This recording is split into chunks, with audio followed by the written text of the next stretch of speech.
Hello, it's Pastor John. It is Monday, April 13, and I'm glad to share just a video thought with you to encourage you a little bit today. Yesterday, of course, was a wonderful day. It was Easter, and it's a time to remember our Lord's resurrection.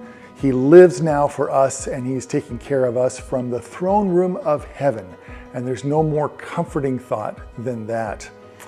I came across an author that put together a little Dr. Seuss kind of adapted poem about Easter and the current coronavirus situation. I just want to share that with you today because it's a little fun, but also it really is poignant in its thought of making sure that Easter keeps us strong, or at least motivates us to stay strong in the Lord and to be happy and not allow this situation to get us down. So let me just share this with you from Christy Bother. And it goes like this: How the Virus Stole Easter. 'Twas late in 19 when the virus began, bringing chaos and fear to all people each land. People were sick, hospitals full, doctors overwhelmed, no one in school. As winter gave way to the promise of spring, the virus raged on, touching peasant and king. People hid in their homes from the enemy unseen. They YouTubed and Zoomed, social distanced and cleaned. April approached and churches were closed. There won't be an Easter, the world supposed. There won't be church services and egg hunts are out. No reason for new dresses when we can't go about. Holy Week started, as bleak as the rest. The world was focused on masks and on tests. Easter can't happen this year, it proclaimed. Online and at home, it just won't be the same. Maundy Thursday, Good Friday, the days came and went.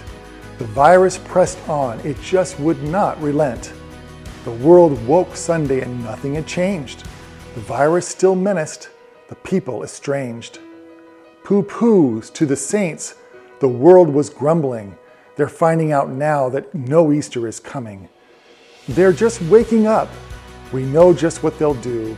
Their mouths will hang open a minute or two. And then all the saints will all cry, boo-hoo. That noise, said the world, will be something to hear. So it paused and the world put a hand to its ear. And it did hear a sound coming through all the skies. It started down low, then it started to rise. But the sound wasn't depressed.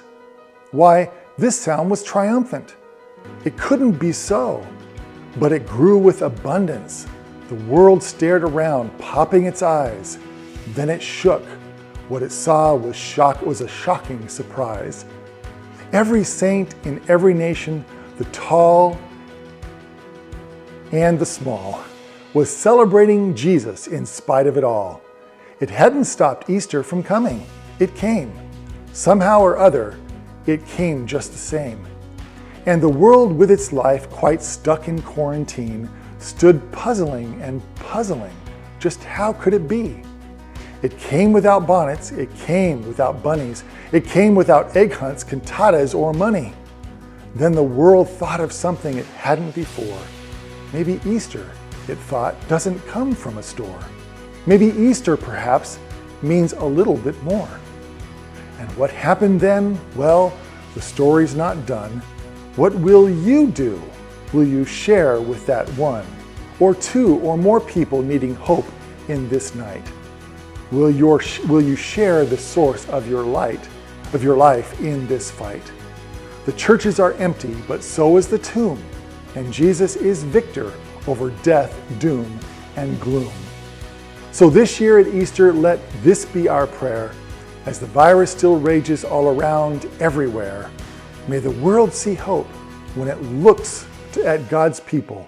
May the world see the church is not a building or steeple. May the world find faith in Jesus' death and resurrection. May the world find joy in a time of dejection. May 2020 be known as the year of survival. But not only that, let it start a revival. What a wonderful way to describe our experience as believers in Jesus during this Easter season that we've just concluded. But let it not stop there. Let it start a revival in our hearts and a revival to the people around us.